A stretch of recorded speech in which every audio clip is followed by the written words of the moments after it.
Hey guys, welcome to another episode. Today we're going to talk about love. What is love really? Well, if you truly do know anything about love, you know that it's the opposite of fear.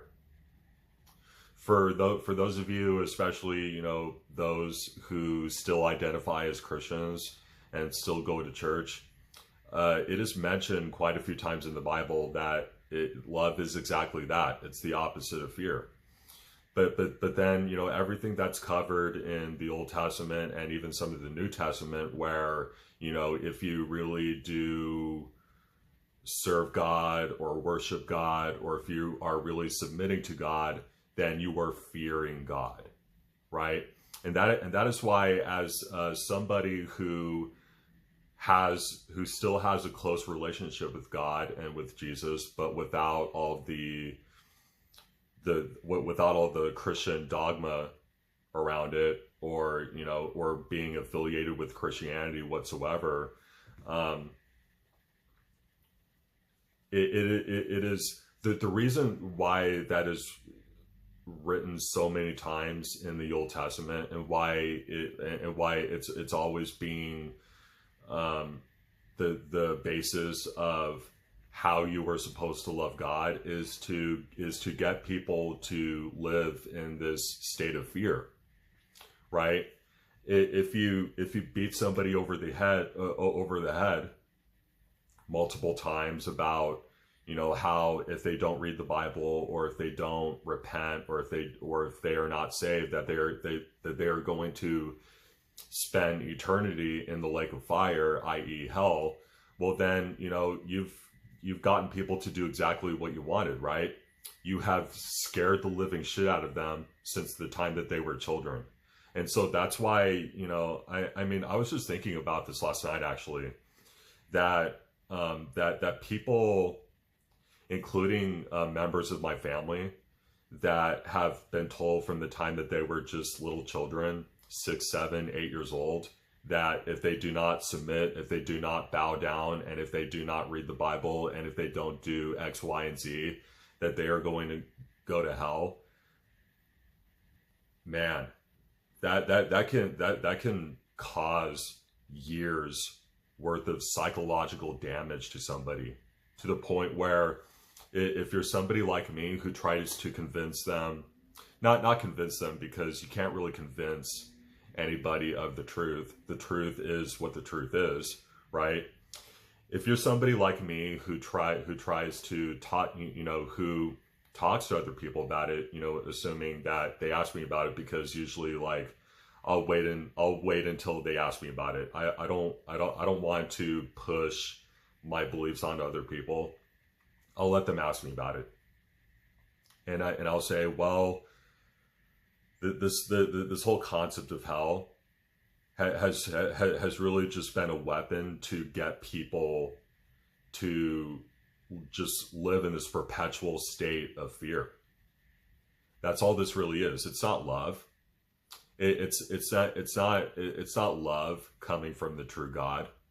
It is love coming from the Yahweh God, which isn't the real God. I've been going over here. I'll show you guys. You're probably going to read it backwards because of the quality of the filming here, so I apologize.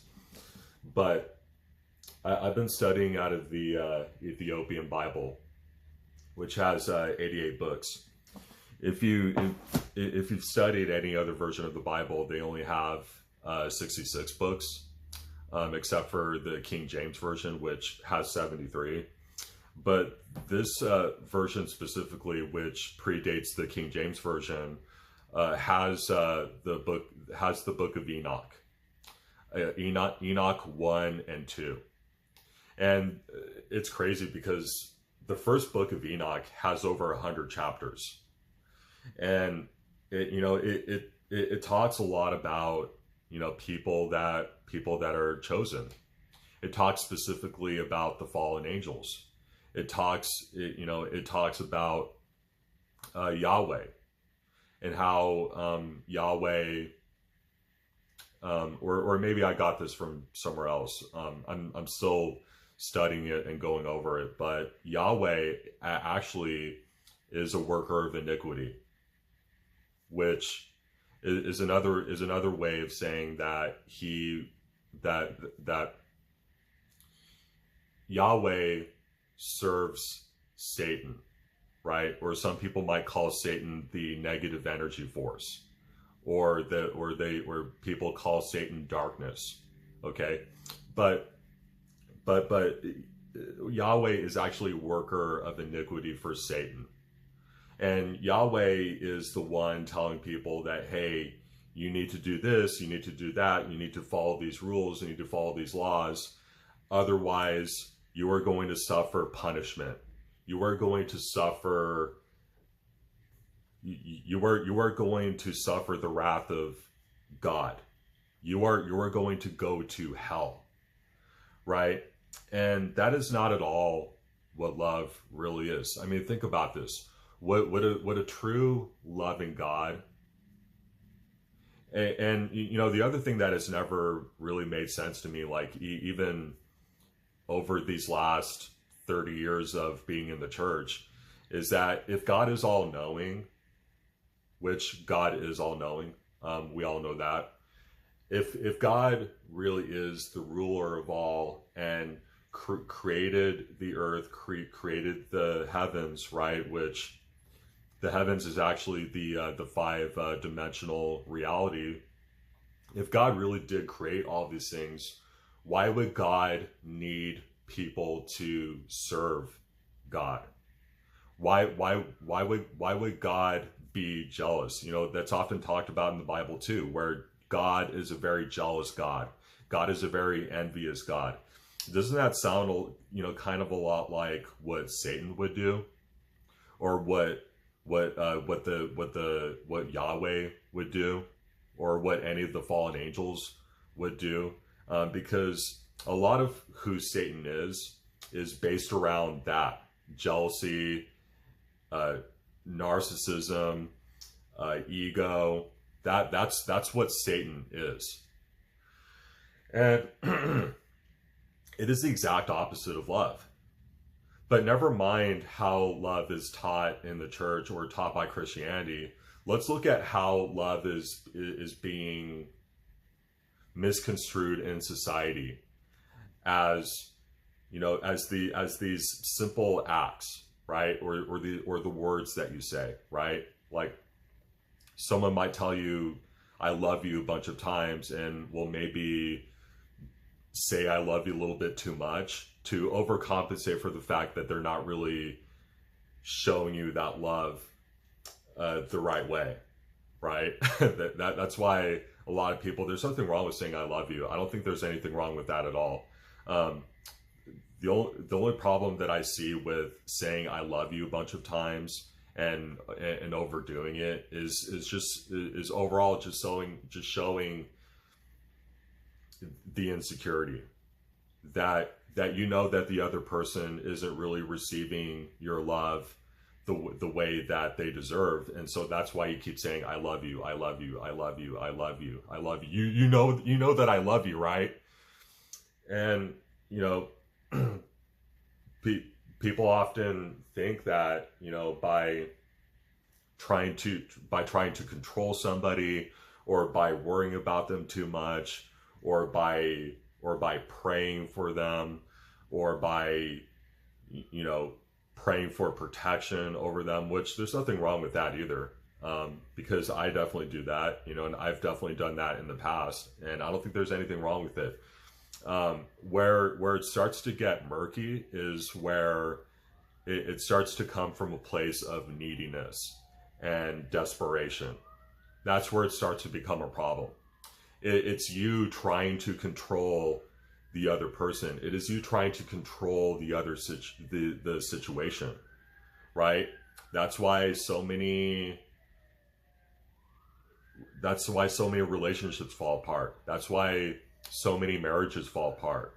You know, just this fear and insecurity of, you know, what if this person leaves me?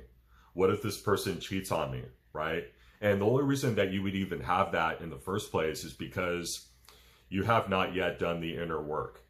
You have not yet learned to love yourself, which is another thing taught by society, you know, is a net negative. That if you even that if you try to learn to love yourself, well, then you're just being egotistical, or you're just being selfish, or that you're a narcissist if you try to learn to love yourself. Well, just in case you guys haven't just in case you guys haven't learned yet, the only way to truly be selfless and to truly serve other people is by first serving yourself. Okay, you can't skip step one and then skip right to step two, right? And acting as though by doing favors for other people, or, you know, putting other people's needs before your own, or by, you know, driving people places, or by loaning people money or giving people money, or by volunteering at a hospital or at a church or at a Thanksgiving thing, that, you know, that they're doing something noble, right?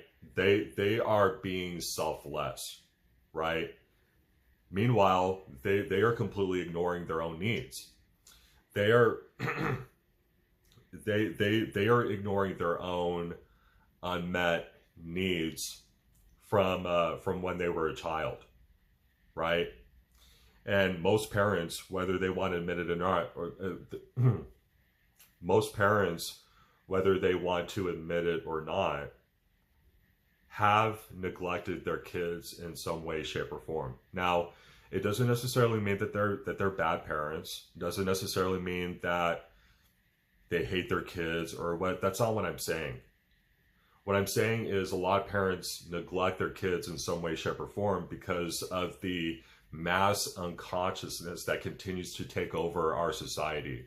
And until people can truly wake up and get to understand their true selves and be truly conscious of who they are, then they can never truly love their children in the way that their children deserve, right? And so that's why a lot of people just completely ignore themselves and do not first learn to love themselves and try and do favors for other people, right? That's not the way that it goes. That's not the way that it works. And oftentimes when you do that, it really is coming from a place of insecurity. It comes from a place of martyrdom, like, you know, and it comes from a place of, you know, like putting other people on the hook for something, right? Like, I did this for you, now you have to do this for me, right? When you first learn to love yourself and you continue to do the inner work and you do the spiritual work on yourself and you continue in your relationship with the true God, with the true Jesus, you continue to ask the universe for help. The more that you do that, not only can you truly be selfless, but you're going to want to do these things for people.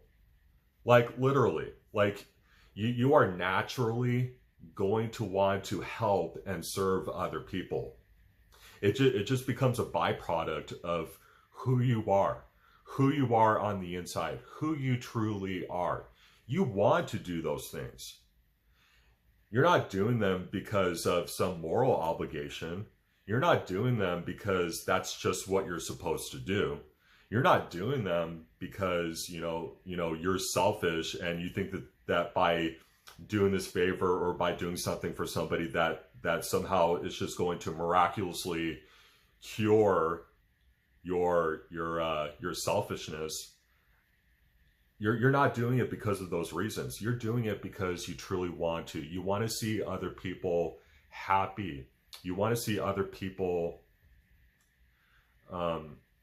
you want to help other people. So that is what true love really is. So anyway, guys, hope you have a great rest of your day. I love you. I will talk to you again soon.